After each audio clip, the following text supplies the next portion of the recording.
materi untuk hari ini dan besok ya, yaitu materi bagian ketiga tentang jaringan komputer dan perkembangan internet.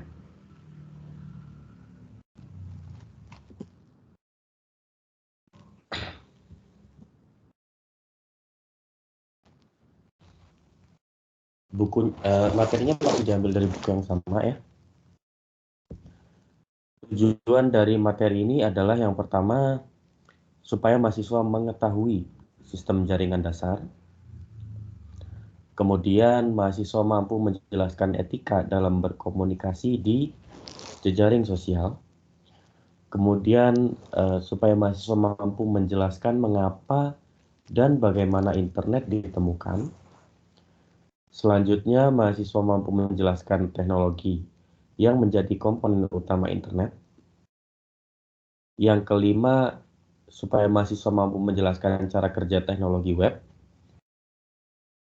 Selanjutnya, supaya mahasiswa mampu menjelaskan bagaimana perkembangan dari teknologi internet itu sendiri dan bagaimana manusia bisa menggunakannya. Dan tujuan yang terakhir adalah supaya mahasiswa mampu menjelaskan isu-isu sosial dan politik yang ditimbulkan dari perkembangan teknologi internet ya. Jadi materi hari ini dan besok akan mengcover 7 tujuan ini. Seperti biasa materinya akan lebih seperti ceramah ya. Nah, kita mulai dari anatomi jaringan komputer dasarnya ya. Apa sih jaringan komputer itu ya? Definisi paling dasar dari jaringan komputer adalah sebarang sistem yang terdiri dari setidaknya 2 komputer yang saling terhubung ya. Jadi kalau kita punya misalkan kalau yang di sini ada penggemarnya produk Apple gitu ya, yang punya MacBook dengan iPhone, itu kan biasanya sangat mudah terhubung ya, karena mereka memang didesain seperti itu. Produk Apple memang didesain untuk eksklusif untuk produk-produk Apple itu sendiri gitu ya. Nah, hanya memiliki 2 ini saja dan terhubung, entah itu melalui Bluetooth atau misal antar 2 produk handheldnya Apple seperti misalkan iPhone dan atau iPad gitu ya, bisa terhubung melalui AirPods misalkan, bukan apa sih, AirDrop misalkan ya. Walaupun hanya 2, itu sudah dikatakan sebagai jaringan komputer. Nah, di setiap komputer sendiri ya, termasuk jaringannya, itu ada 3 komponen esensial yang harus ada, yaitu hardware, kemudian software. 2 ini yang sudah kita bahas kemarin di pekan lalu ya. Kemudian manusianya sebagai pengguna. Apa sih keuntungan dari keberadaan jaringan komputer? Kalau misalkan sebuah komputer itu berdiri sendiri, maka kita hanya bisa mengerjakan sesuatu yang ada di komputer tersebut. Tetapi ketika komputer itu terhubung dengan komputer-komputer lain, ya, maka dari keterhubungan ini setidaknya kita bisa berbagi sumber daya hardware-nya. Contohnya printer ya. Kalau kita punya komputer, punya printer, kita hubungkan dengan kabel USB ya. Ini sudah dapat dikatakan sebagai jaringan.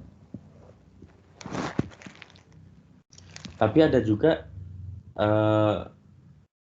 definisi yang lebih dipakai sekarang tentang jaringan untuk misalkan printer gitu ya, utility tools seperti ini. Sekarang printer itu sudah bisa terhubung dengan internet, misalkan lewat WiFi.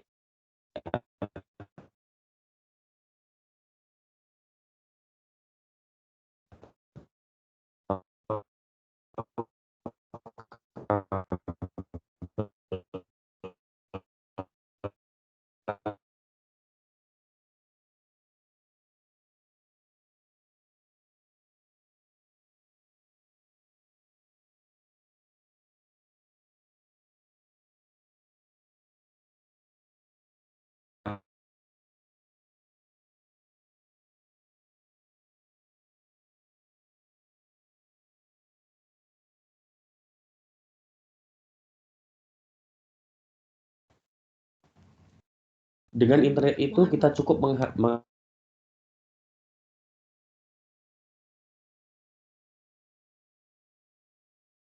mengakses dan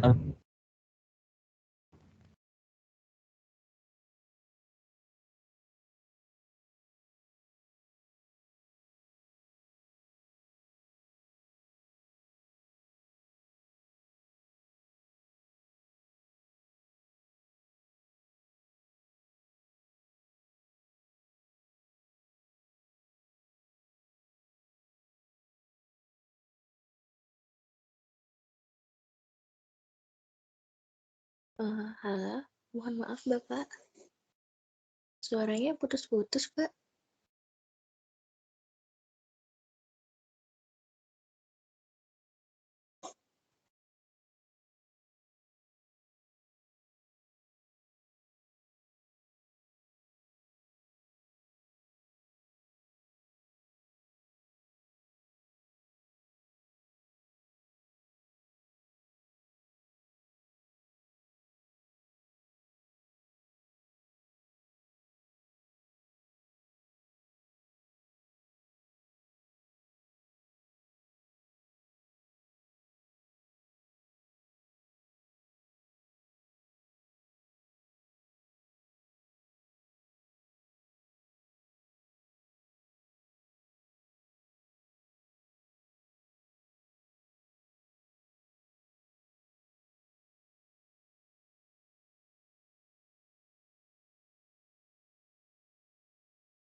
Halo, saya sudah terdengar? Sudah, Pak. Ya, saya mulai lagi ya. Tadi kita sampai mana ya?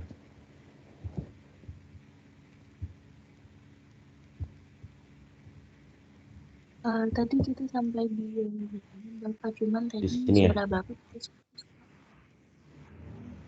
Oke, saya ulang. Yang putus-putus mulai dari slide ini kan ya? Iya, Bapak. Oke, saya ulang ya. Jadi, mohon maaf itu tadi gangguan teknis ya karena pemadaman listrik dari PLN. Kemudian peralatan saya tiba-tiba settingnya hancur semua. Nah, saya kembali ke materinya. Jadi dengan adanya internet, tadi kita sudah belajar tentang apa sih jaringan komputer gitu ya. Jaringan komputer itu setidaknya ada 2 komputer yang terhubung. Kemudian apa sih benefit dari keberadaan jaringan komputer? Dengan adanya jaringan komputer, yang pertama kita bisa berbagi hardware, berbagi sumber daya hardware. Ya. Contohnya seperti yang ada di slide adalah printer misalkan ya. Printer itu zaman sekarang sudah bisa terhubung melalui WiFi atau kabel. Nah, dengan keterhubungan itu kita bisa mengirimkan perintah untuk mencetak sesuatu dengan hanya mengirimkan ke alamat printer tersebut dalam jaringan.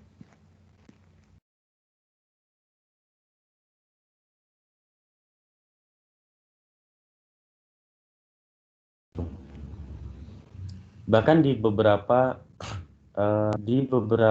universitas yang pernah saya datangi ya, termasuk tempat saya studi gitu ya, itu kita bisa mengirimkan job untuk cetak dokumen melalui printer itu dengan hanya upload dokumen itu ke aplikasi website, aplikasi web. Dari aplikasi itu si printer akan langsung mengidentifikasi, oh yang mengirim siapa. Kita misalkan login menggunakan tab card, menggunakan kartu mahasiswa kita gitu ya. Dari situ nanti printernya sudah punya data, oh ini yang mau di print gitu, dan lain sebagainya. Selain berbagi sumber daya hardware melalui jaringan, komputer itu bisa juga berbagi data dan software.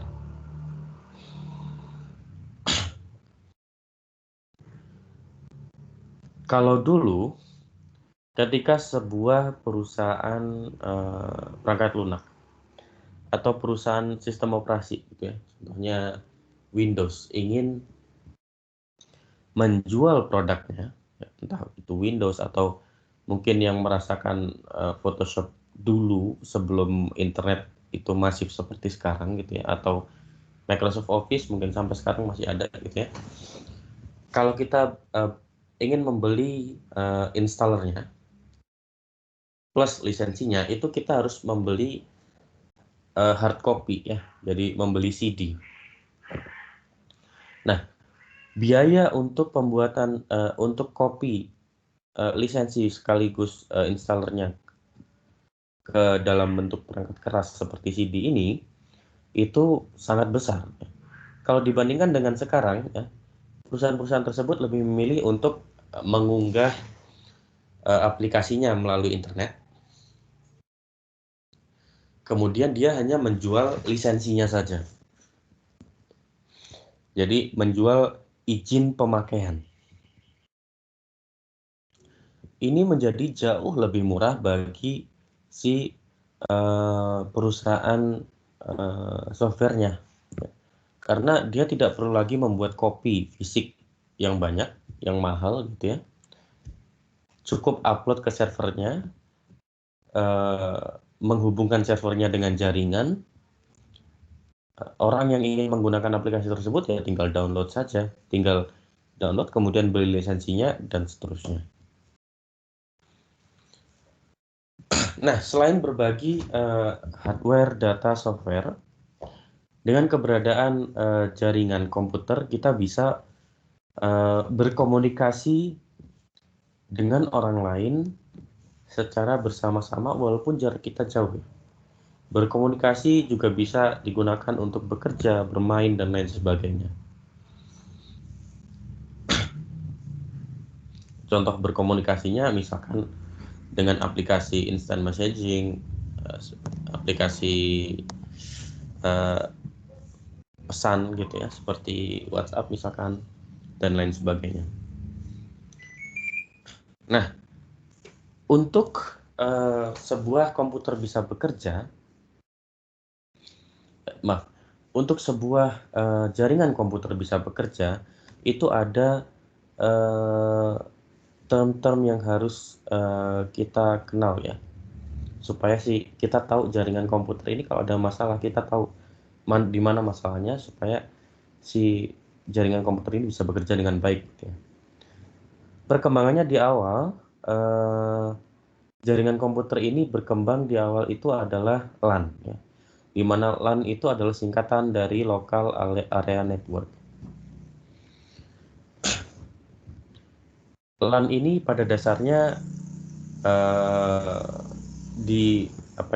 tersusun dari komputer-komputer yang berjarak dekat, misalkan dalam satu bangunan yang sama misalkan, atau bahkan satu ruangan yang sama. Nah, LAN sendiri itu memuat ada term yang namanya node. Node ini adalah penghubung ya, yang menghubungkan komputer dengan jaringan, sehingga si komputer itu bisa berkomunikasi dengan semua komputer yang ada di dalam jaringan lokal tadi. Nah, kalau dulu LAN ini hanya ada keterhubungan fisik saja dengan kabel, tapi semenjak berkembangnya infrared ya, kemudian Bluetooth, Wi-Fi, dan seterusnya, si LAN ini node-nya, penghubungnya itu sudah tidak lagi terbatas hanya dengan kabel saja, tapi bisa menggunakan jaringan yang wireless, yang nirkabel. Nah, bedanya kalau menggunakan kabel ya, yang ditransmisikan, yang dikirimkan sinyal-sinyalnya adalah sinyal listrik. Tetapi kalau kita menggunakan jaringan yang nirkabel, yang ditransmisikan, yang dikirimkan itu adalah sinyal-sinyal radio.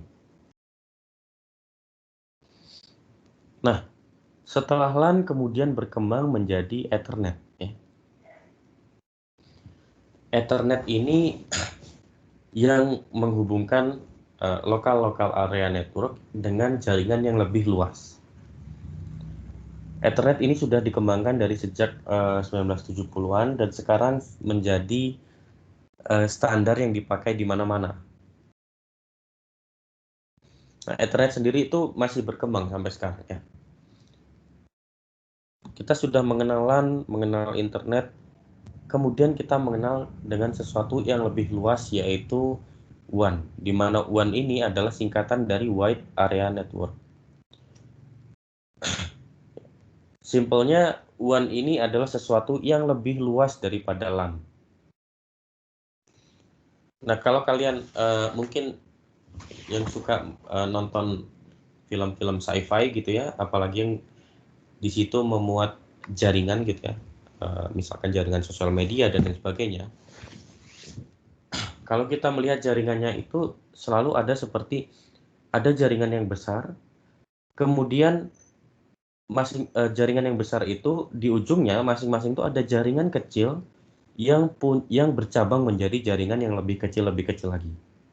Nah, jaringan yang lebih kecil itu tadi adalah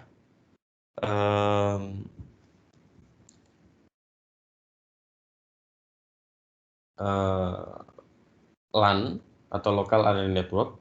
Nah, yang menghubungkan LAN ini adalah WAN atau Wide Area Network.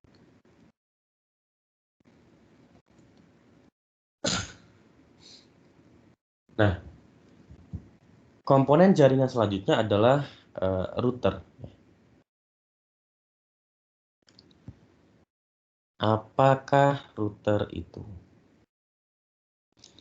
Nah, router secara bahasa ya, root itu kan artinya arah ya. Jadi fungsi router itu adalah mengarahkan pesan antar jaringan. Jadi yang mengalamatkan kemana pesan ini harus dikirim itu router. Router dengan modem itu adalah dua hal yang berbeda ya. Walaupun pada praktiknya di sekarang ini ada device yang sudah menggabungkan fungsi dari modem dan router. Seperti itu ya. Komponen selanjutnya adalah mesh network. Di mana mesh networks ini adalah alternatif dari jaringan ya. Yang bedanya kalau jaringan yang kita punya sekarang itu biasanya desentral ya, atau distributed gitu ya. Jadi ada jaringan yang besar, kemudian terhubung dengan hub yang lebih kecil, yang ini yang bisa diakses oleh yang user. Nah, si mesh network ini sistemnya adalah routernya itu centralized, jadi langsung besar sinyal.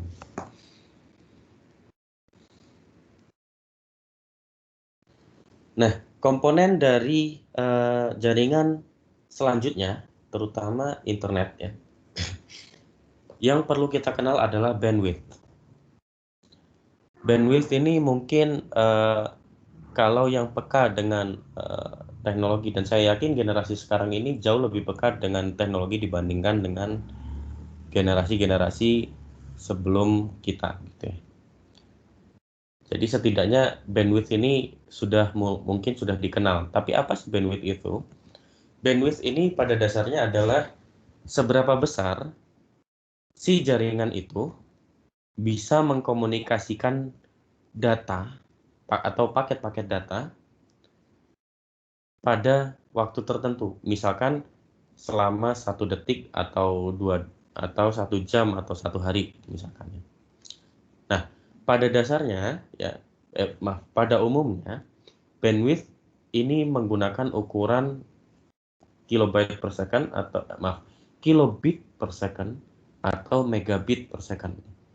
Ini beda, kilobit per second beda dengan kilobyte per second. Bit dan byte berbeda ya. 1 byte adalah 8 bit. Sehingga kalau kita misalkan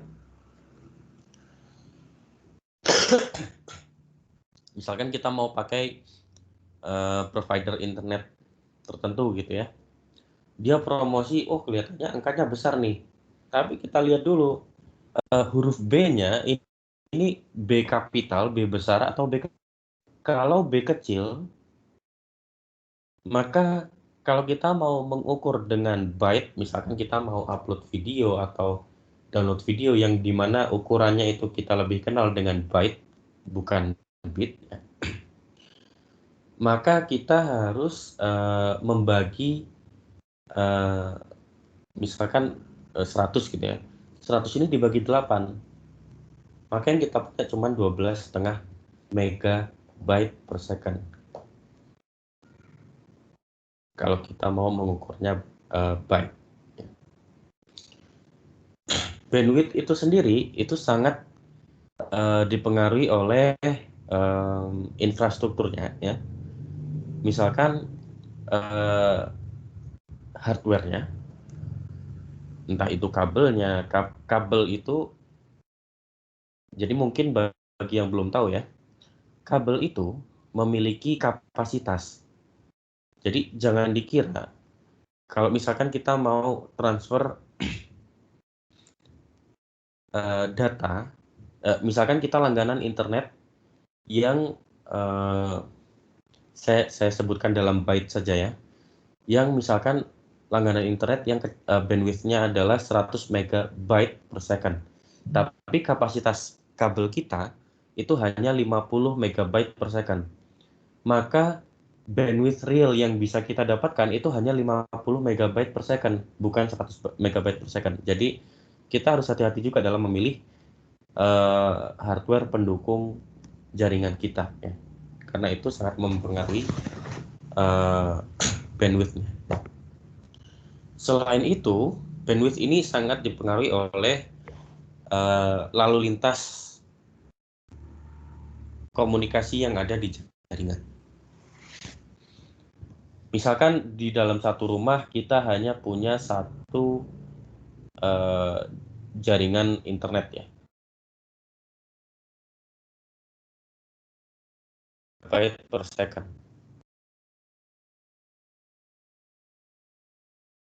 Rumah tersebut ada sebanyak 8 orang dan mereka semua menggunakan internet dengan kemampuan, dengan peralatan yang identik, ya, yang spesifikasinya sama semua gitu, ya. Maka 8 orang ini paling rata-rata akan mendapatkan bandwidth ya 12,5 MB per second saja, karena kalau mereka menggunakan bersamaan maka datanya, kecepatannya, bandwidth-nya ini harus dibagi-bagi. Kemudian yang pasti bandwidth ini juga pasti dipengaruhi oleh tipe dari network connection, ya, dari jaringannya. Jaringan seperti apa yang kita gunakan. Kalau contohnya adalah fast Ethernet. Fast Ethernet ini banyak di sekitar tahun 2000-an. Mungkin sampai sekarang masih banyak yang menggunakan ini, gitu, ya. Kalau nggak salah di Windows 98, Windows XP itu zaman-zamannya Windows 98, Windows XP itu internetnya rata-rata masih fast Ethernet. Mungkin sampai awal-awal 2010-an gitu, ya. Kemudian ada Gigabyte Ethernet misalkan, Gigabit Ethernet, dan seterusnya, ya. Nah, agar komputer-komputer yang terhubung dalam suatu jaringan itu bisa saling berkomunikasi, ada ketentuan-ketentuan yang harus dipenuhi, ya. Yang pertama adalah yang ketentuan-ketentuan ini dicakup dalam sebuah sistem yang namanya protokol. Ya, mungkin 2 tahun terakhir ini kita sangat familiar dengan kata protokol, ya, di mana protokol ini biasanya kalau 2 tahun terakhir dihubungkan dengan kata kesehatan, ya. Tapi protokol ini kan kata yang umum, ya. Nah, di internet itu kita menggunakan aturan-aturan yang disebut sebagai protokol, di mana aturan ini mengatur bagaimana seharusnya 2 komputer atau lebih itu berkomunikasi, ya. Bagaimana mereka saling mengirimkan informasi. Nah, supaya 2 komputer yang terhubung itu bisa saling berkomunikasi, maka 2 komputer ini harus mengikuti protokol yang sama, ya. Jadi kalau protokol yang digunakan berbeda, kita kembali ke slide pekan lalu, ya, contohnya ketika kita memilih hardware atau software gitu, ya, ada isu compatibility, ya. Jadi kalau protokolnya tidak sama,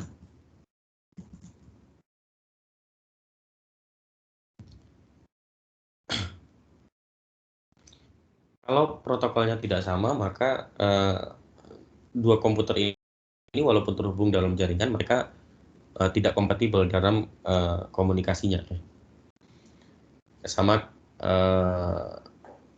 ketika kita berkomunikasi dengan orang lain secara fisik gitu, ya, kita bertemu secara fisik, kalau kita tidak nyaman dengan orang yang kita hadapi, atau misalkan kita dan orang yang kita hadapi ini sama-sama punya prinsip yang kekeh gitu, ya, dan prinsip ini saling bertentangan, maka kita dan orang yang kita hadapi, yang kita ingin ajak ngomong itu nggak akan bisa nyambung.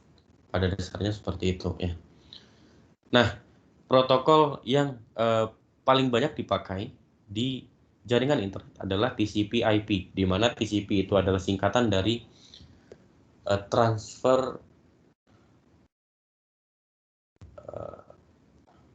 Transmission Control Protocol kalau tidak salah ya, dan IP adalah Internet Protocol.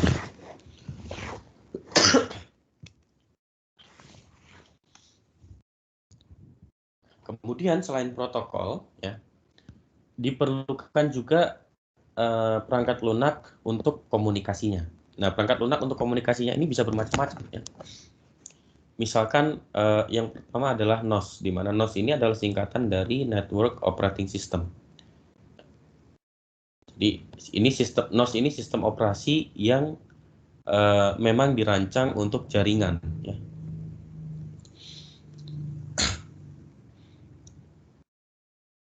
Nah, NOS ini adalah sistem yang menghandle komunikasi antar kalau di sini dalam kasus jaringan ini adalah sistem yang menghandle komunikasi antar workstation. Kemudian ada perangkat lunak lagi yang disebut sebagai client server model, di mana konsep komunikasi perangkat lunak untuk komunikasi client server model ini adalah satu komputer atau lebih itu hanya difungsikan sebagai server. Kemudian komputer yang lainnya itu sebagai klien. Misalkan contohnya adalah server untuk website Universitas Pertamina misalkan ya. Itu kita punya server di gedung Kriali kita kalau nggak salah. Nah, komputernya itu hanya berfungsi sebagai server saja. Kemudian ketika kita mengakses website Universitas Pertamina, entah itu websitenya atau SSO atau SIUP, e-learning dan lain sebagainya, kita dalam hal ini berfungsi sebagai klien. Nah, selain NOS, client server model ada lagi peer-to-peer model. Nah, peer-to-peer model ini bedanya dengan client server model adalah setiap komputer yang terhubung itu bisa berfungsi sebagai klien, bisa juga sebagai server.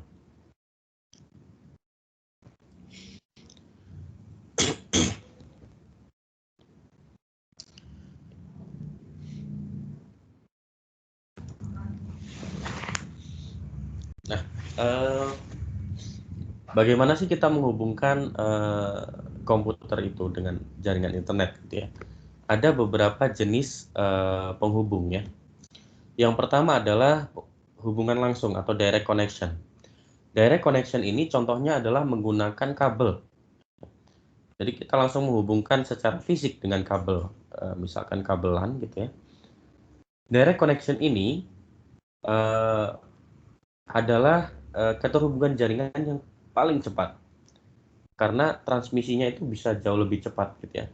Mediumnya itu memungkinkan untuk transmisi sinyal yang lebih cepat. Kemudian ada dial-up. Dial-up ini banyak digunakan di periode-periode awal internet. Misalkan periode-periode awal internet masuk ke Indonesia, misalkan waktu itu Telkom mengenalkan teknologi yang namanya Telkomnet Instan. Saya masih ingat itu iklannya, kita menghubungkan jadi kita kayak beli voucher gitu ya. Kemudian kita cukup pakai kabel telepon rumah kita. Kemudian kita menghubungkan komputer kita dengan kabel rumah, kabel telepon rumah untuk mengakses waktu itu namanya Telkomnet Instan. Nah, si dial-up connection ini perlu modem, kemudian koneksinya itu adalah narrowband ya. Jadi kecepatannya biasanya cukup rendah gitu ya.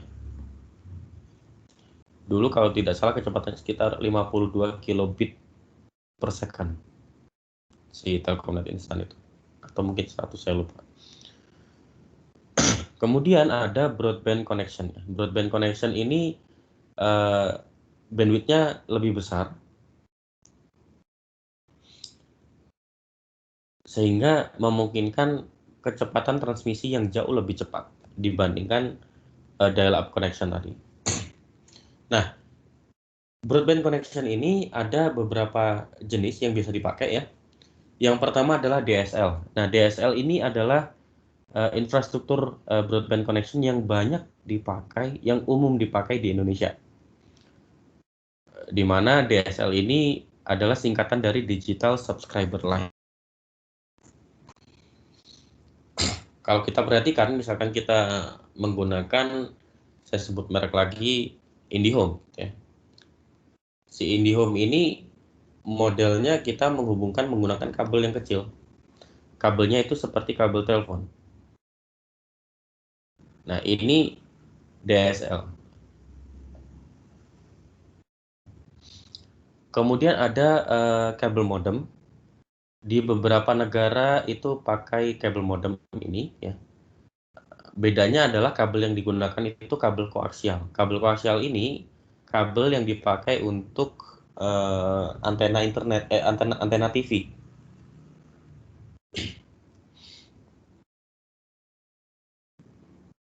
Kemudian ada koneksi satelit ya, di mana koneksi satelit ini menggunakan perangkat-perangkat yang dipakai seperti dipakai oleh TV channel gitu ya, sehingga yang kalau kita pakai antena itu. Kemudian ada koneksi yang nirkabel ya.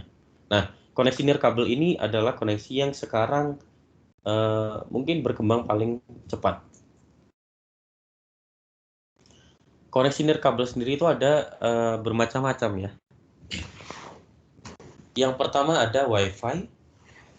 WiFi ini termnya kalian kenal ya. Kemudian WiMAX. WiMAX ini nanti ada penjelasannya, tapi WiMAX ini masih ada hubungannya dengan WiFi gitu ya. Kemudian Bluetooth. Kemudian jaringan seluler ya. 3G, 4G, kemudian sekarang sudah mulai kita kenal 5G dan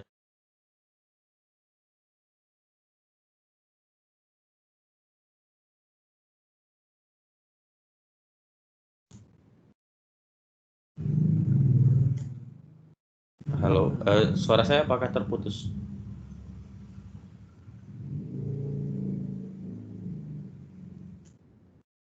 Halo, masih kedengaran? Tidak terputus Pak, jelas Pak. Oke. Dan seterusnya ya. Nah, untuk jaringan nirkabel itu ada berbagai macam keamanan yang biasanya dipakai. Dua yang biasa dikenali adalah WEP ya, yaitu Wired Equivalent Privacy. Kemudian ada VPN, yaitu Virtual Private Network. Nah,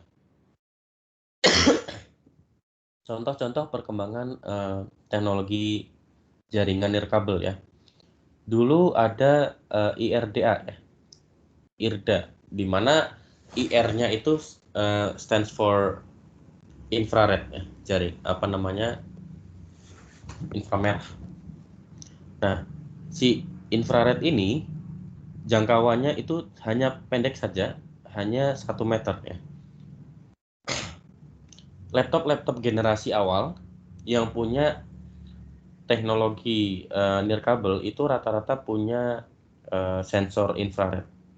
Kemudian handphone di tahun 2000, sekitar tahun 2005, 2006, di awal 2000-an sampai paling lama sampai 2010 kayaknya, itu masih menggunakan infrared. Dan kecepatan infrared ini cukup rendah ya, karena hanya sekitar 9,6 kilobit per second. Kemudian ada Bluetooth. Bluetooth ini range-nya lebih luas daripada infrared ya. Range-nya ada sekitar 10 meter. Kemudian kecepatan transfernya itu lebih cepat, yaitu 1 megabit per second. Mungkin teknologi Bluetooth yang sekarang kecepatan transmitnya lebih besar. Kemudian ada Wi-Fi yang range-nya lebih besar, ada WiMAX ya. WiMAX ini pada dasarnya menghubungkan jaringan-jaringan Wi-Fi ya. Jadi seperti WAN-nya dari Wi-Fi gitu ya. Kemudian ada 3G, 4G dan seterusnya ya. Nah, untuk 4G teknologi jaringan seluler 3G, 4G gitu ya. Kita kenal mereka punya nama masing-masing ya. Mungkin 4G yang banyak digunakan adalah LTE. LTE itu hanya satu dari sekian, mungkin sekian ratus atau sekian ribu jenis teknologi 4G yang ada di dunia.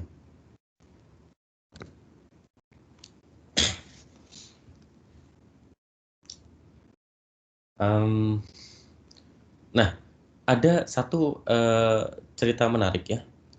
Yang ini mudah-mudahan bisa sedikit menginspirasi kalian yang non mahasiswa sains gitu ya, non mahasiswa komputer misalkan, non mahasiswa teknik. Ada yang tahu nggak penemu Wi-Fi atau Bluetooth pertama kali itu siapa?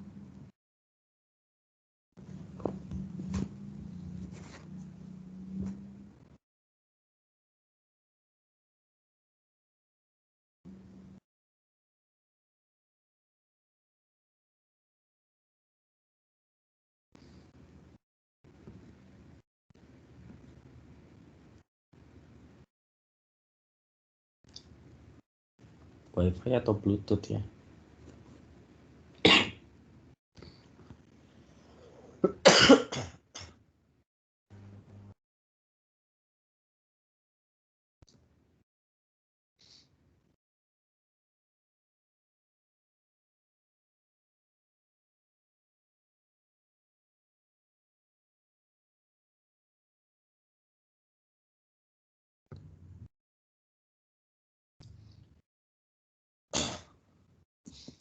Salah satu inventor di teknologi Wi-Fi itu ada yang menarik ini adalah ternyata seorang aktris. Seorang aktris, maaf ya.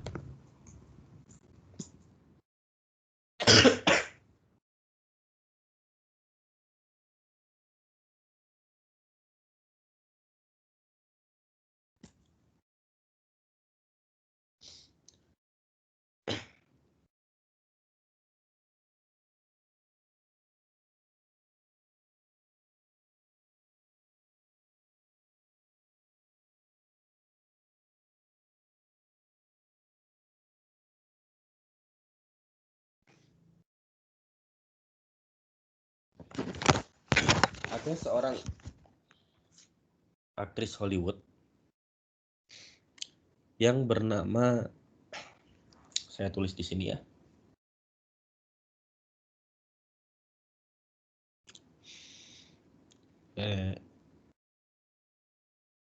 Kalau nggak salah.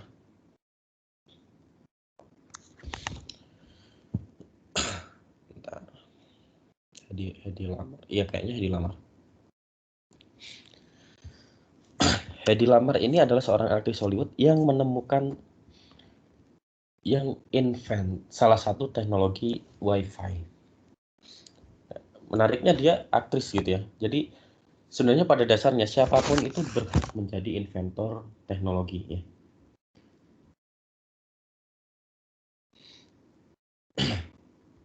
Kalian pun, misalkan kalian punya ide, wah kayaknya ini bisa dijadikan teknologi internet gitu ya. Walaupun background kalian misalkan hubungan internasional, masih amat sangat memungkinkan untuk kalian menginvent teknologi-teknologi yang bahkan mungkin orang-orang sains, orang-orang teknik itu belum tentu kepikiran bikinnya. Contohnya si Hedi Lamar ini ya. Hedi Lamar ini aktris Hollywood, tapi dia menemukan salah satu teknologi Wi-Fi. Nanti kalian bisa baca sendiri profilnya ya. Saya mau melanjutkan ke slide selanjutnya. Nah, jaringan sendiri ya sama seperti software, sama seperti hardware gitu ya. Jaringan itu tidak semuanya didesain untuk bisa digunakan multipurpose ya. Ada juga jaringan yang didesain untuk fungsi-fungsi tertentu ya. Contohnya adalah jaringan GPS. Jaringan GPS kalian pasti ngerti ya. Apa itu GPS ya? GPS adalah Global Positioning System yang dulunya jaringan ini didevelop untuk Departemen Pertahanan US.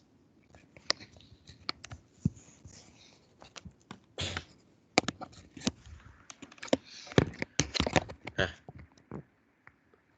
penerima jaringan GPS ini itu proses penerimanya adalah proses transmisinya adalah menggunakan satelit. Bagaimana sebuah jaringan komputer bekerja ya? Misalkan kita punya internet.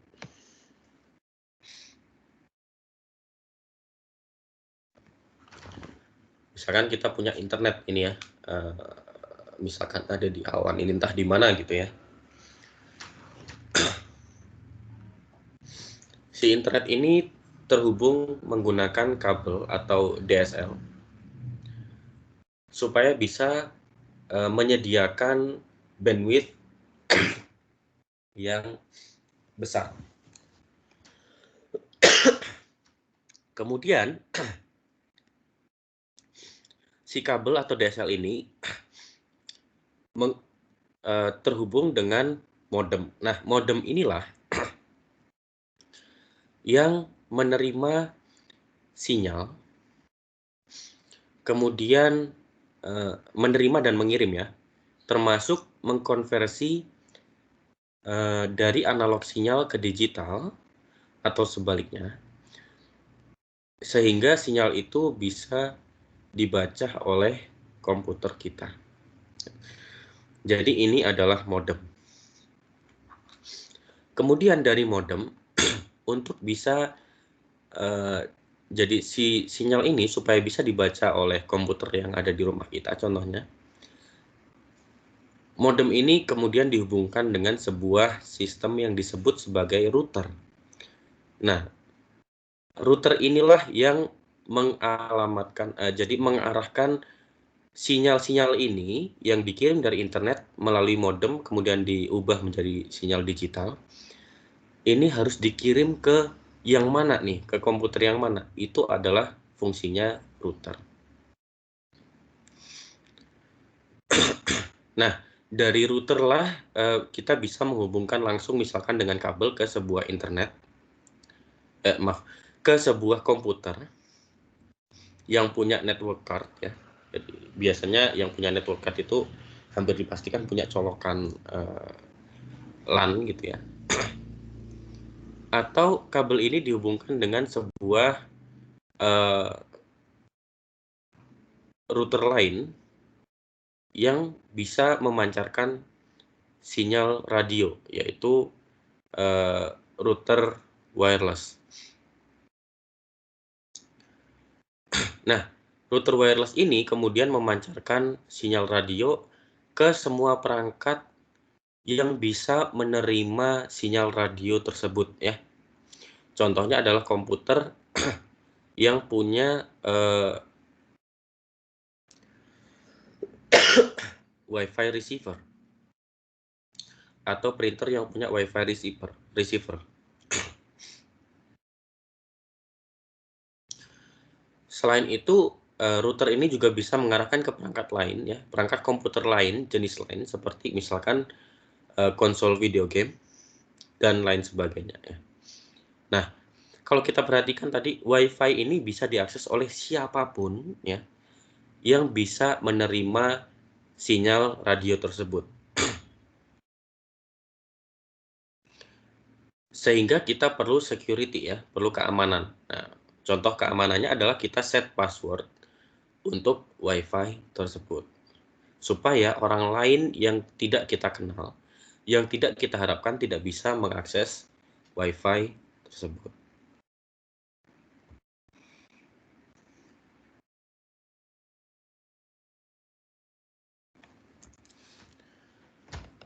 Nah, kemudian kita akan belajar tentang aplikasi-aplikasi jaringan, terkhusus pada aplikasi komunikasi melalui jaringan. Nah, komunikasi melalui jaringan itu ada berbagai macam ya. Contohnya komunikasi yang asinkronos ya. Asinkronos itu dalam artian ini komunikasi tidak bisa dua arah dalam waktu yang sama ya. Jadi hanya bisa satu kirim. Misalkan dia hanya bisa mengirim, maka dia tidak bisa menerima pada saat itu dan selanjutnya ya, dan lain sebagainya. Kemudian ada aplikasi instant messaging. Nah, instant messaging ini komunikasinya sifatnya real time ya, sinkronus. Dan aplikasi instant messaging ini banyak ya. Dulu misalkan ada Yahoo IM ya. Kemudian sekarang kalau kalian emailnya menggunakan Gmail itu bisa saling kirim pesan dan lain sebagainya ya. Kemudian ada text messaging, di mana text messaging ini menggunakan teknologinya SMS ya. Di mana text messaging ini karena teknologinya lebih terbatas ya, sehingga yang bisa dikirimkan itu pun lebih terbatas. Kemudian ada chatroom. Chatroom ini bisa public, bisa private. Kemudian ada voicemail ya, di mana voicemail ini adalah aplikasi jaringan yang fungsinya untuk mengirimkan pesan suara. Kemudian ada telepon internet ya, biasanya disebut sebagai VoIP atau Voice over IP, Voice over Internet Protocol. Nah, smartphone yang kita punya sekarang itu biasanya sudah bisa menggunakan bahkan hampir semua jenis aplikasi yang ada di sini. Mungkin semuanya bahkan ya. Contohnya aplikasi WhatsApp. Itu kita bahkan bisa mengirim file sekarang ya. Bisa video call dan lain sebagainya.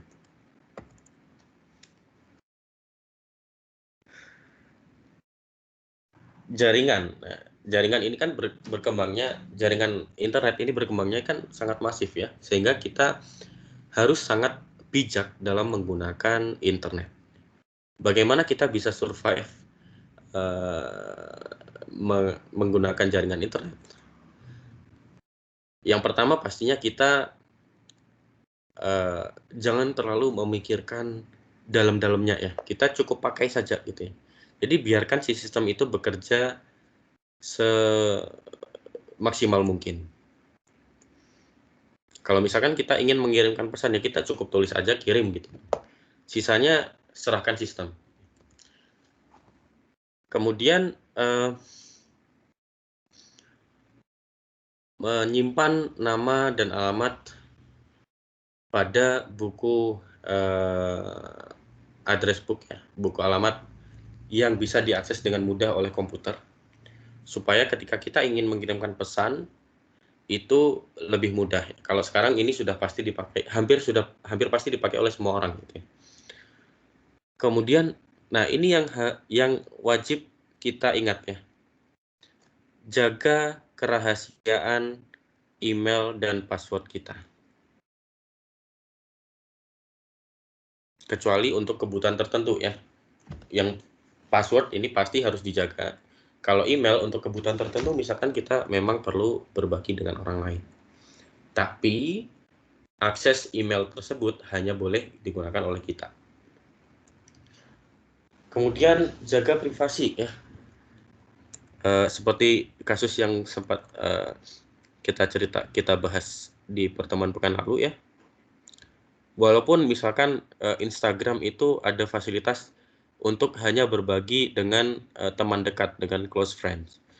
Tapi harus hati-hati ya, karena close friend pun bisa menyebabkan apa yang kita sampaikan di situ, yang walaupun tujuannya hanya untuk close friend, itu bisa jadi tersebar melalui lambe-lambean gitu ya.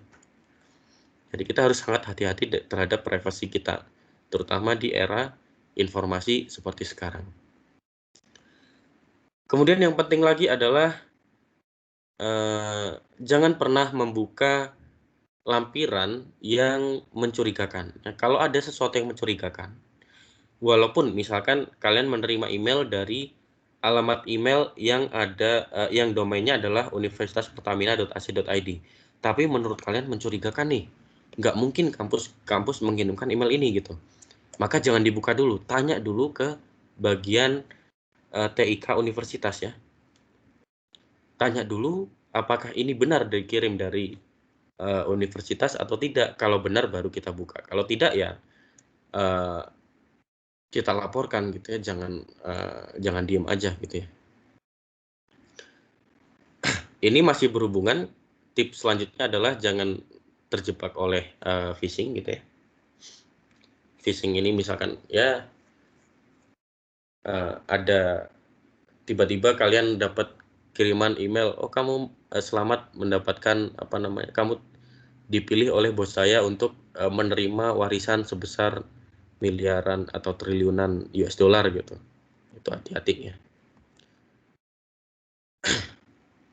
Tips selanjutnya adalah jaga security sistemnya supaya selalu up to date. Di antaranya misalkan ganti password secara berkala, walaupun ini ya saya sendiri jarang melakukan gitu ya. Tapi kadang-kadang itu penting. Kemudian cross check informasi yang ada di jaringan. Itu kita harus cek ya, terutama informasi-informasi hoax.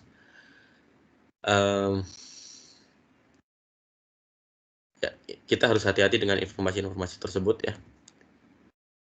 Dan harus hati-hati terhadap urban legends. Ya, ini isu-isu yang memang harus kita sangat perhatikan gitu ya. Otomatis pastinya kita harus sangat-sangat berhati-hati ketika kita menggunakan apapun. Oke, sebelum saya lanjutkan, ada yang ingin berbagi tentang tips-tips kita berinteraksi mungkin secara spesifik menggunakan media sosial atau menggunakan jaringan internet. Ada yang mau berbagi pendapatnya? Satu atau dua orang mungkin, angkat tangan.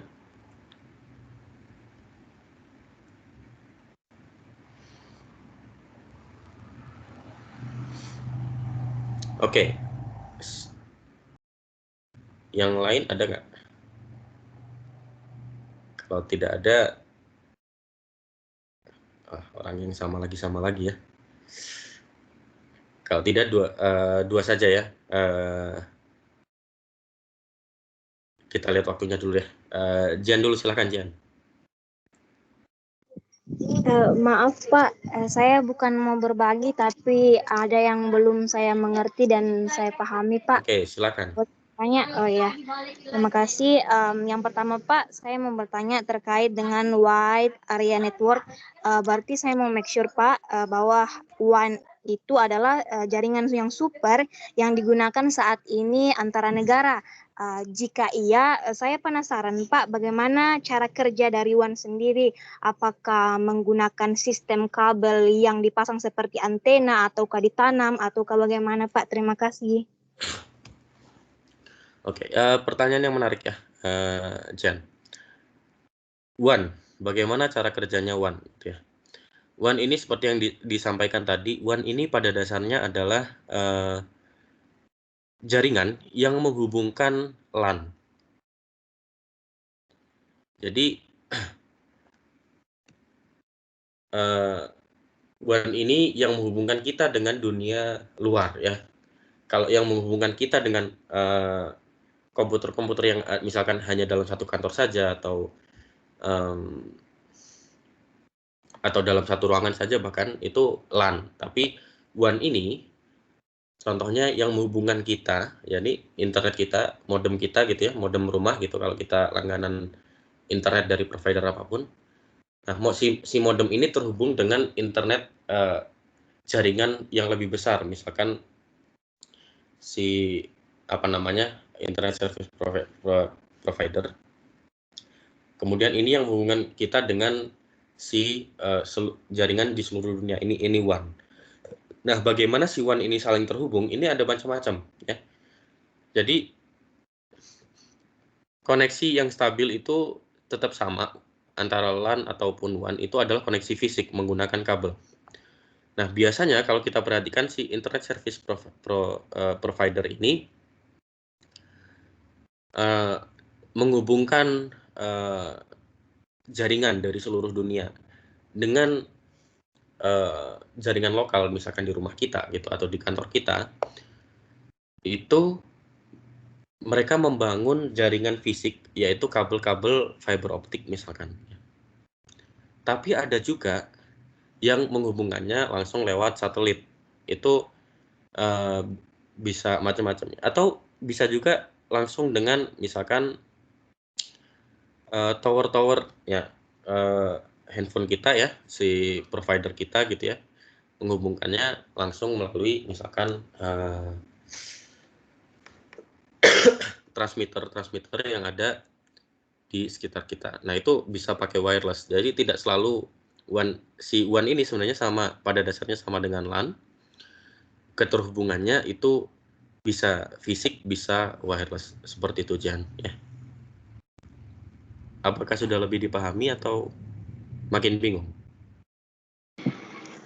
Ya Pak, berarti bisa disimpulkan Pak kalau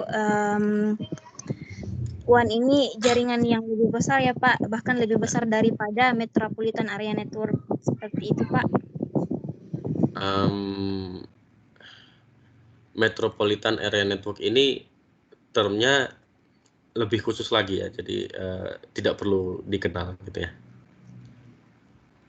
Tapi nggak apa-apa, mungkin untuk informasi nanti bisa dicari sendiri-sendiri ya. WAN ini pastinya dia lebih luas dari LAN, seperti itu. Gitu ya, Jan ya? Iya, terima kasih Pak. Oke, kemudian balik ke yang tadi. Mungkin Kadek silakan mau berbagi. Suara saya terdengar, Pak. Ya, silakan. Terima kasih, Pak. Saya ingin berbagi bagaimana kita lebih safe dalam menggunakan internet berdasarkan pengalaman saya sendiri. Saya pernah hampir 2 kali tersteal data-datanya, kayak attackers wanna steal your data atau apa gitulah, saya dapat itu informasinya melalui Gmail saya. Dan saya nyari informasi itu ternyata itu karena saya join di public wifi yang nggak ada passwordnya kayaknya Pak. Soalnya saya juga nanya-nanya ke kakak kelas saya yang jurusan teknik informatika. Katanya memang kalau yang kita join di public wifi itu datanya lebih mudah, gimana ya, kan kita masukin username sama email kita gitu. Datanya lebih mudah diambil dari sana. Jadi yang pertama, kalau kita ada di bandara atau di mana-mana gitu ya yang ada public wifi-nya, jangan asal dipakai. Kalau menurut saya lebih baik kita gunakan data seluler kita pribadi atau menggunakan wifi yang kemudian ada password-nya. Jadi sedikit lebih secure gitu kalau dari sisi biar data-data kita nggak di-hack atau apapun. Lalu yang kedua, buat teman-teman yang suka nonton movie di website streaming gitu ya, di internet, bioskop gila atau apalah itu juga Yang sama. bajakan ya? Iya, yang bacakan itu sangat-sangat mudah, itu sangat mudah untuk di-hack oleh attackers. Mungkin tidak sekarang, tapi data kalian sedang dipegang tapi belum di-hack atau gimana, soalnya saya juga pernah. Itu kejadian yang kedua. Setelah itu saya jadi lebih ke kayak mending kita nggak apa sih beli premiumnya, nanti bagi sama siapa gitu kan bisa dipakai. Nah, dari sana jangan kita nonton yang dari internet itu karena khawatir ya bisa di-steal data-data kita. Lalu yang ketiga, kalau menurut saya dalam penggunaan email, kan kita misalnya kepanitiaan gitu, kepanitiaan kadang kita bagi email respons untuk ngedit form Google Form atau apa, itu benar-benar harus hati-hati juga. Kita nggak tahu orang yang kita percaya itu siapa, yang jelas sebaik-baiknya kita jaga email kita dan passwordnya, aksesnya juga termasuk kepada saudara kita, kita nggak tahu HP-nya dilihat siapa, dipinjam siapa, maka itu penting banget. Sama termasuk juga nomor ponsel. Sama kalau teman-teman posting yang keempat, kalau teman-teman posting di Instagram, itu kayak misalnya foto depan rumah, ada nomor rumah, alamat rumah, terus teman-teman lagi makan di restoran, kalian foto bill kalian, ada nomor HP atau gimana, apa kalian juga foto KTP dan lain sebagainya, itu bisa digunakan. Mereka udah punya alamat kita aja, nomor HP, email, dan lain-lain, itu udah gampang banget untuk menggunakan itu sebagai sarana penipuan atau enggak sebagai sarana apa yang bisa berhubungan dengan, apa namanya, bahayanya dari internet ini sendiri. Kalau dari saya sih poin-poinnya itu, Pak. Terima kasih. Oke, menarik ya. Kemudian Uci dulu. Ya, silakan Uci. Oke, sebenarnya sih 11-12 sama Kak dia. Tapi kalau saya pribadi ada nih tips-tips aman untuk melakukan kegiatan internet. Pertama, jangan pernah meninggalkan sandi pribadi kita di layanan komputer publik, baik itu komputer kantor maupun komputer kampus seperti itu. Terus selalu mengupdate aplikasi ataupun software yang kita pakai. Terus jangan mudah tertipu dari email ataupun SMS yang menyertakan link, dan jangan main klik-klik aja gitu. Terus yang terakhir, validasi dulu. Misalnya kita dapat apa gitu, divalidasi dulu, dicari tahu dulu. Terus jangan mudah ngupload identitas diri kayak KTP dan lain-lain di platform-platform tertentu kayak gitu. Mungkin kayak gitu aja sih Pak dari saya. Terima kasih. Oke. Ini sharing yang menarik ya. Jadi benar semua ya. Jadi dengan ini harapannya kita lebih waspada dengan perilaku berinternet kita. Ya. Terutama tadi Kadek bilang ada hati-hati dengan yang suka nonton film bajakan lewat website-website bajakan gitu ya. Itu hati-hati ya, karena selain itu melanggar peraturan, kemudian kita tidak menghargai pembuatnya ya, itu juga biasanya website-website yang seperti itu tuh memuat banyak misalkan malware, virus-virus gitu ya, yang kita tidak sengaja klik saja, walaupun kita tidak sengaja, itu bisa sangat-sangat berbahaya. Seperti itu ya.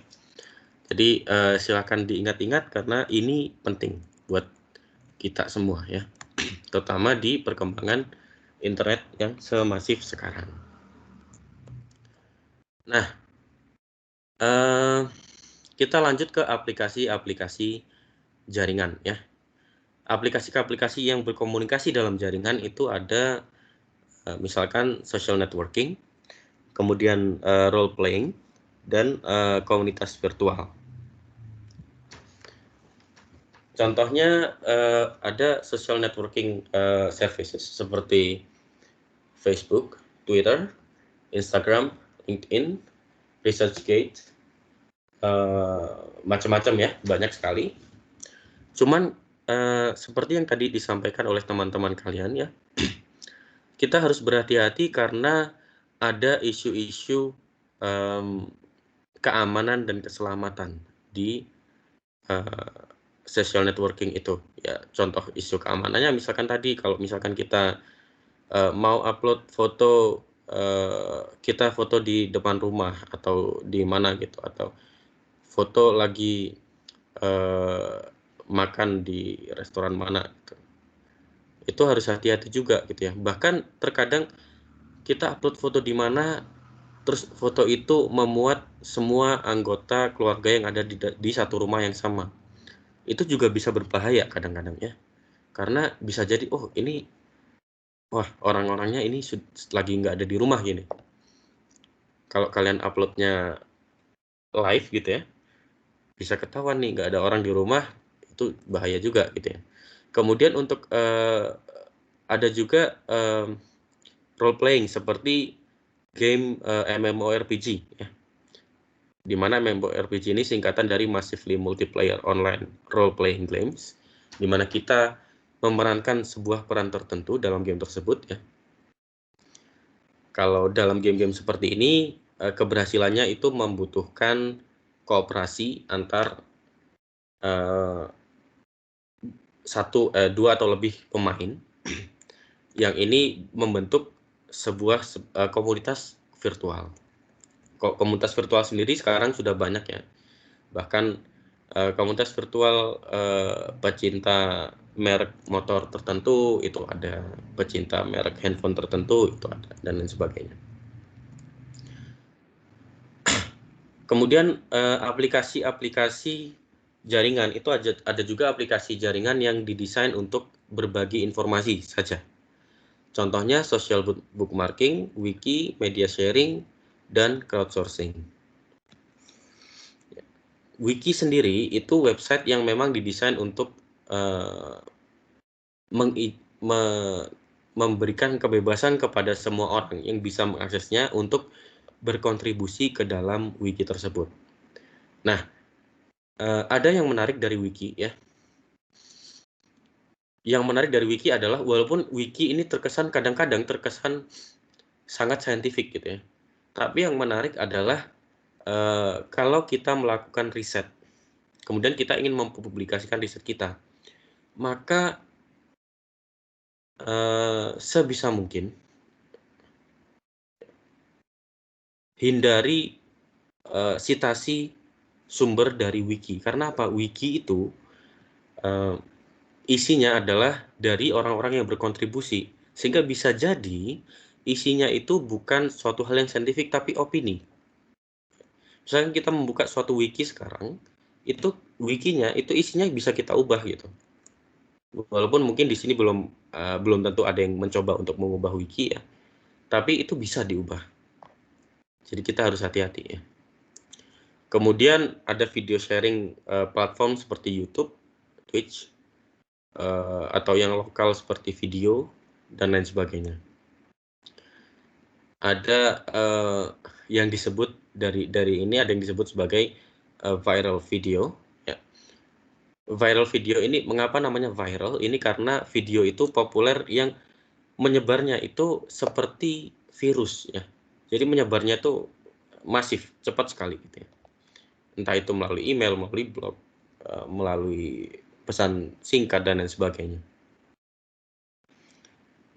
Kemudian ada aplikasi yang disebut sebagai aplikasi crowdsourcing. Aplikasi crowdsourcing ini aplikasi massa yang digunakan untuk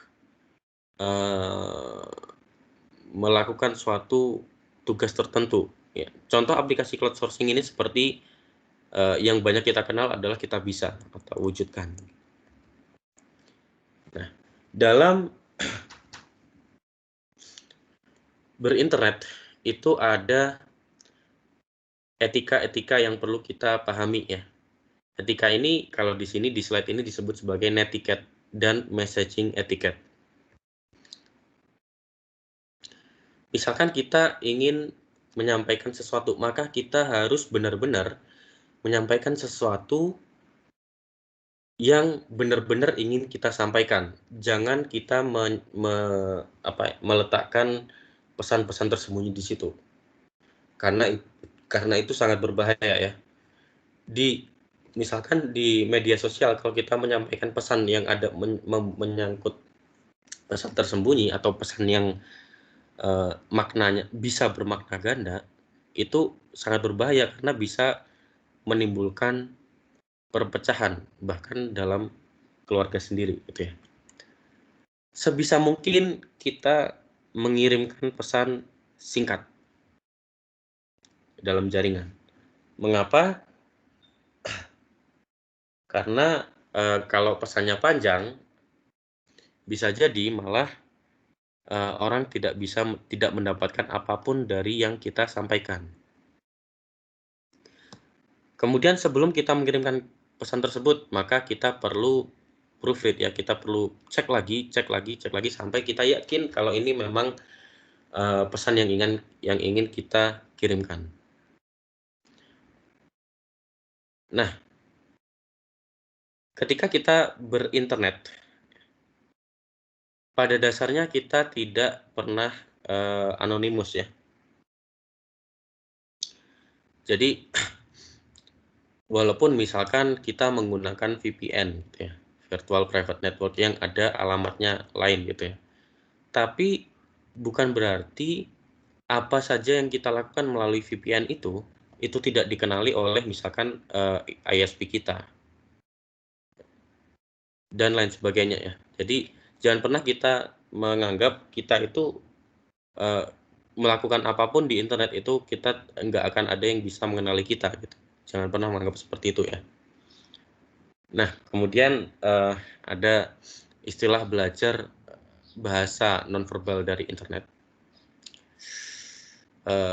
Saya kurang tahu ini prakteknya seperti apa, tapi ya mungkin nanti saya coba cari tahu dulu ya. Nah, yang penting lagi adalah singkatan ya, penggunaan singkatan. Ketika kita mengirimkan email atau mengirimkan pesan singkat, menggunakan singkatan-singkatan, belum tentu penerima kita itu memahami singkatan-singkatan yang kita gunakan ya. Jadi kita harus benar-benar hati-hati di situ.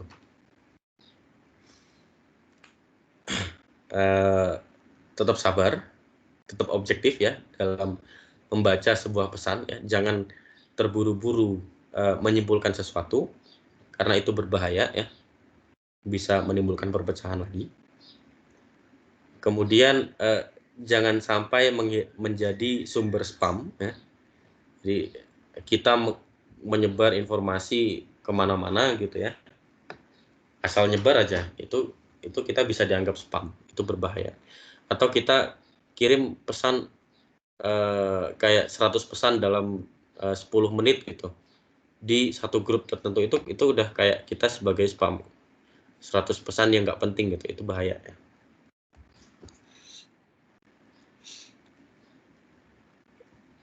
Nah, kalau ada spam masuk ya, itu nggak usah dipedulikan ya, diamkan saja. Kecuali kalian tahu kalau pesan yang kalian terima itu bukan spam. Seperti itu. Nah, etika dalam berinternet ria ini masih berhubungan dengan yang tadi ya. Jadi apa yang disampaikan oleh teman kalian, dua teman kalian tadi masih sangat-sangat berkaitan dengan ini.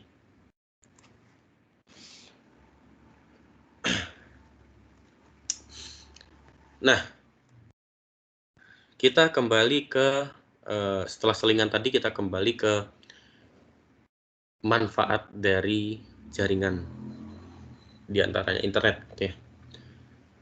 Manfaat yang kita bahas kali ini adalah berbagi sumber daya. Metodenya bagaimana? Metodenya bisa peer-to-peer, bisa grid, bisa cloud computing. Peer-to-peer itu seperti apa? Peer-to-peer itu seperti tadi yang saya sampaikan adalah peer-to-peer itu ketika dua atau lebih komputer yang terhubung dalam suatu jaringan, itu masing-masing komputernya itu bisa berfungsi sebagai klien dan server secara bersama.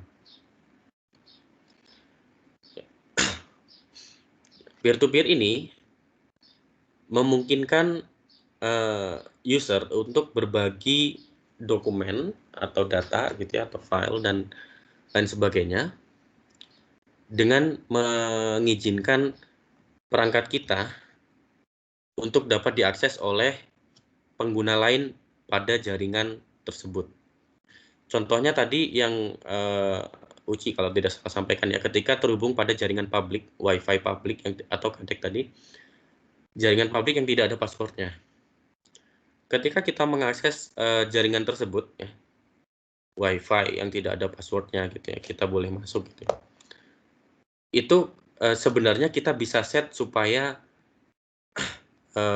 perangkat kita itu tidak bisa diakses oleh jaringan tersebut. Tidak bisa diakses oleh orang lain dalam jaringan tersebut. Itu kita bisa set. Biasanya kalau kita pertama kali terhubung pada jaringan-jaringan yang seperti itu kalau Windows itu ada pertanyaan, apakah kamu mau mengizinkan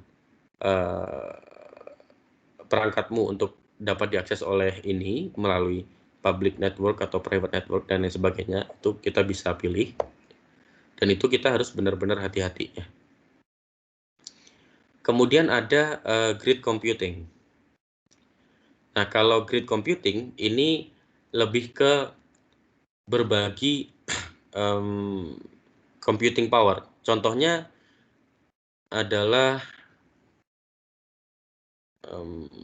misalkan komputer server ya, kumpulan beberapa komputer yang dihubungkan untuk membuat komputer yang lebih cepat gitu, yang lebih powerful gitu. Nah, ini biasanya disebut sebagai grid computing. Ada lagi cloud computing. Cloud computing ini adalah salah satu bentuk dari grid computing, di mana kita menggunakan internet. Ya. Kalau grid computing ini biasanya tadi kebanyakan kita menghubungkan beberapa komputer secara fisik lokal gitu ya. Kalau cloud computing ini kita menggunakannya di internet. Misalkan cloud computing ini kita ingin membuat dokumen Docs gitu ya. Tapi karena kita tidak punya MS Word, kita menggunakan Google Docs misalkan. Nah, Google Docs ini seperti cloud computing.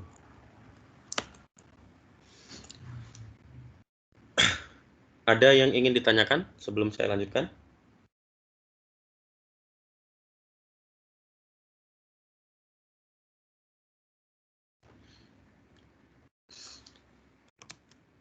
Oh ya, kalau di kuliah saya, di kelas saya, kalau ada yang ingin ditanyakan, boleh kalian langsung membuka mic dan interupsi saya, gitu ya. Silakan. Oke, kemudian kita membahas tentang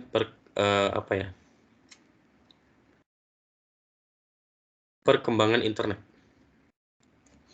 Di awal internet itu di awal internet dikembangkan itu ada yang namanya ARPANET ya. ARPANET ini pionir dari jaringan komputer. Ya. ARPANET sendiri adalah singkatan dari Advanced Research Project Agency Network, di mana ARPANET ini adalah pendahulu dari internet. Lagi-lagi ARPANET ini adalah request khusus dulunya dari Department of Defense di US ya. Di tahun 69 untuk mungkin untuk memudahkan komunikasi seperti itu ya. Saya belum membaca sejarahnya seperti apa, tapi filosofi yang digunakan pada ARPANET itu adalah jaringan yang berkomunikasi secara peer-to-peer. Nah, konsepnya ARPANET inilah yang kemudian dibawa menjadi internet yang kita kenal sekarang. Jadi ARPANET ini seperti ya bapaknya internet. ARPANET itu berhenti digunakan di tahun 90, sudah tidak dipakai lagi. Ya, karena teknologinya berganti menjadi teknologi internet.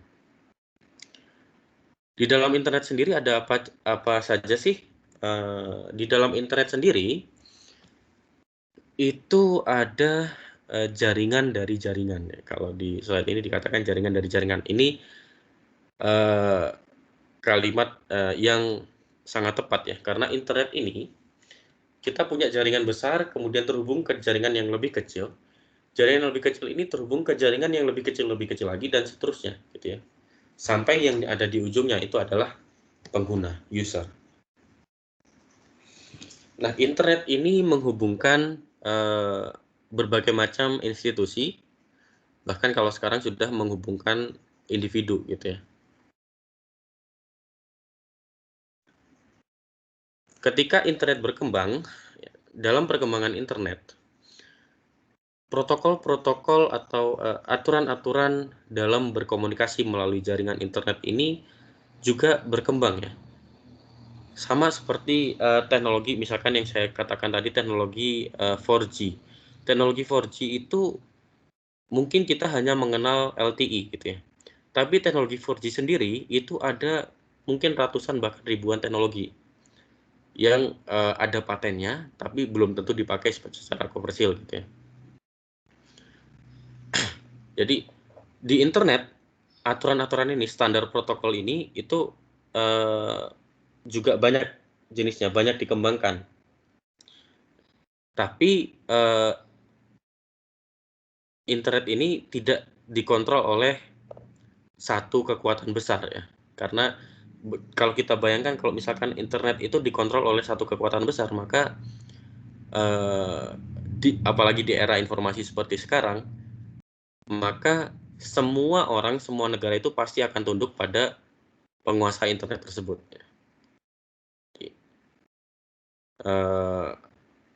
Walaupun bahkan protokol yang sama itu belum tentu dikuasai oleh satu orang atau satu institusi yang sama gitu. Nah, protokolnya sendiri ya, saya hanya membahas yang umum digunakan saja, yaitu TCP/IP, di mana TCP itu singkatan dari Transmission Control Protocol, IP adalah Internet Protocol. Spesifikasi dari protokol TCP/IP ini standar yang umum digunakan di internet sekarang.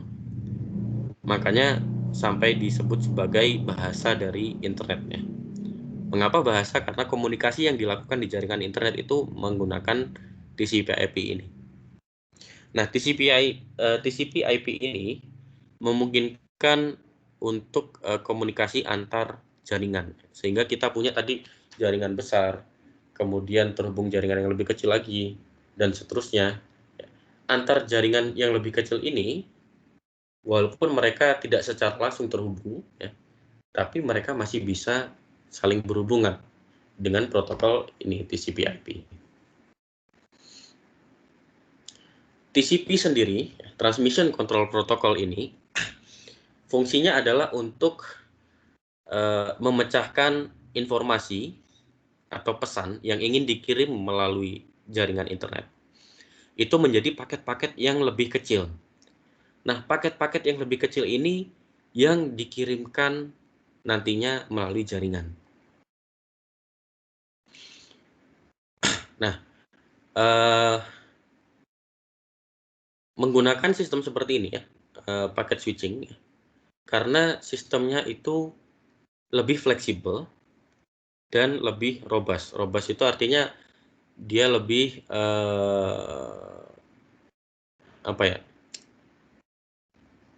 lebih kokoh ya. Jadi hampir tidak mungkin ada informasi yang hilang yang diterima oleh penerima kalau dia menerimanya melalui jaringan internet dengan protokol TCP/IP ini gitu ya. Walaupun ya secara umum ketika kita berkomunikasi bisa jadi ada informasi yang hilang. Jangankan lewat internet ya, kita berkomunikasi dengan sama-sama bahasa Indonesia, belum tentu apa yang saya sampaikan itu bisa kalian pahami secara sepenuhnya gitu ya. Tetapi ketika saya menyampaikannya secara spesifik ya, detail satu persatu, nah ini kalian bisa memahami lebih jelas. Si TCP ini fungsinya itu memecahkan menjadi detail-detail yang lebih kecil, jadi paket-paket yang lebih kecil. Nah, setelah TCP ada IP. IP itu adalah internet protokol yang fungsinya adalah menyimpan alamat dari perangkat kita di jaringan. Nah, IP ini memungkinkan si paket-paket yang sudah yang dikirim tadi itu untuk dikirim ke alamat yang tepat, yaitu pada IP yang tepat. Nah, dalam jaringan seluruh dunia ya, di seluruh dunia itu setiap komputer itu pasti memiliki unique IP address. Jadi alamat IP-nya itu pasti unik. Pasti tidak sama dengan alamat IP misalkan laptop dengan handphone gitu ya. Ini dua alat kita yang berbeda, itu alamatnya pasti tidak sama. Atau laptop 1 dengan laptop 2 gitu. itu IP address-nya kalau mereka terhubung pada internet, itu IP address-nya pasti berbeda. Nah, struktur dari IP address itu adalah 4 set nomor ya, di mana nomor ini terdiri dari 3 digit ya, maksimal 3 digit yang dipisahkan oleh titik. Contohnya adalah 123.23.168.22. Ini adalah contoh dari IP. Untuk tahu lebih jelas bagaimana IP Internet Protocol bekerja ya, TCP/IP bekerja, ini ada video YouTube yang menarik ya. Kita lihat bersama-sama.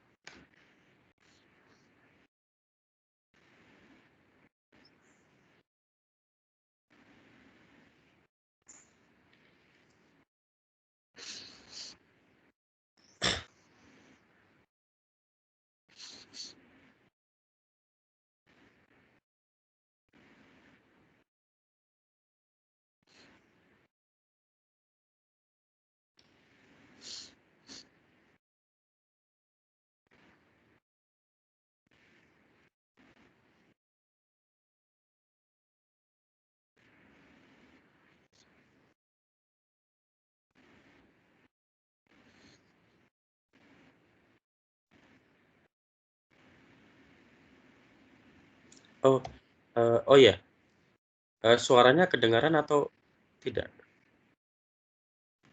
Suaranya tidak kedengaran, Pak. Oke, Tidak, nggak Pak. apa-apa. Nanti kalian cari sendiri ya videonya di mungkin.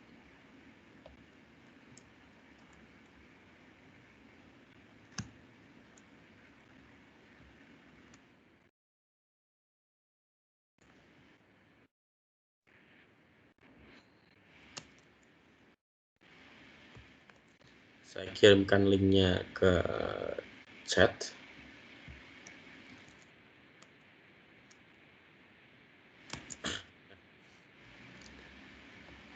Jadi pada dasarnya, ketika kita ingin mengirimkan pesan gitu ya, kalau kita mengirimkan pesan, biasanya kita mengirimkan teks ya. Tapi komputer kita itu menerjemahkan terlebih dahulu menjadi bahasa mesin yang isinya adalah 1010 dan lain sebagainya. Nah, proses pengirimannya ini, proses pengubahannya dan lain sebagainya itu dikumpulkan pada sebuah protokol yang disebut protokol komunikasi. Nah, protokol komunikasi sendiri itu ada beberapa layer, yaitu layer aplikasi, layer transport, layer internet, link, dan physical. Jadi prosesnya itu dari aplikasi dan seterusnya. Ke bawah ini ya, ketika kita mengirimkan aplikasi, kita bikin pesan.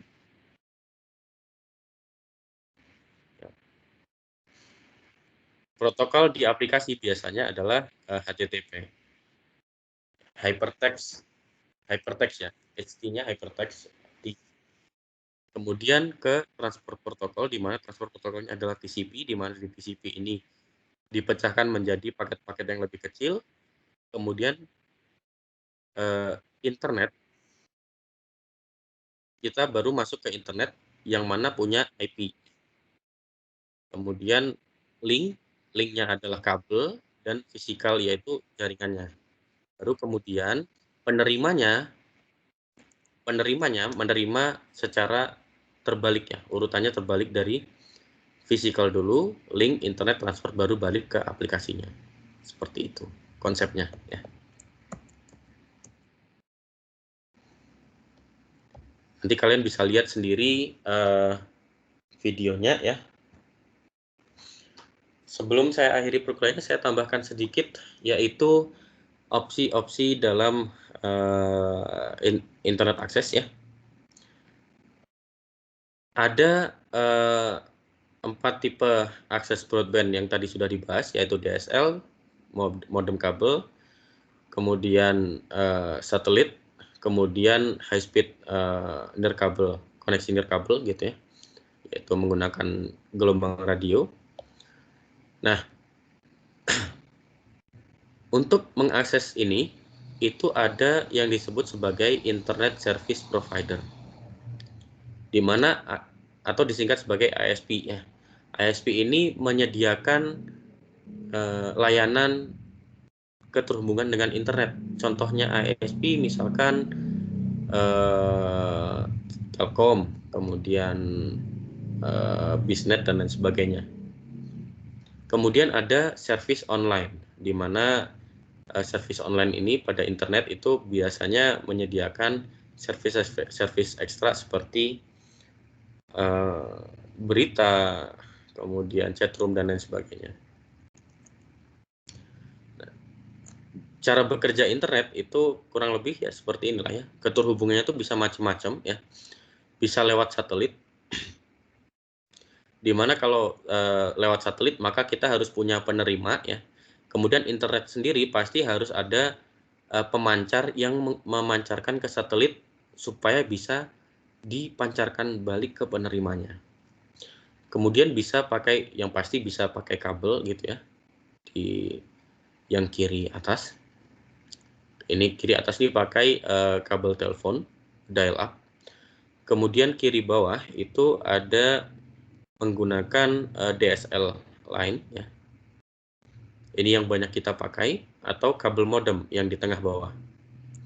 Ini yang banyak kita pakai sekarang. Kemudian ada fast ethernet, ini yang kabel juga ya. Tapi yang lebih cepat lagi. Nah, internet sendiri bisa lewat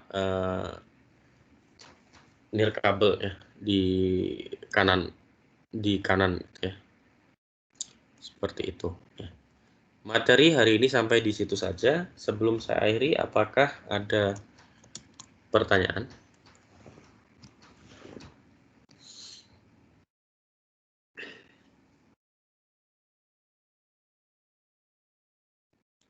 Kalau tidak ada, perkuliahannya saya akhiri sampai di sini. Materinya dilanjutkan besok jam 11 ya. Sampai ketemu besok. Assalamualaikum warahmatullahi wabarakatuh. Selamat siang. Waalaikumsalam warahmatullahi wabarakatuh. Waalaikumsalam. Terima kasih, Bapak. Terima kasih, Pak. Terima kasih, Pak.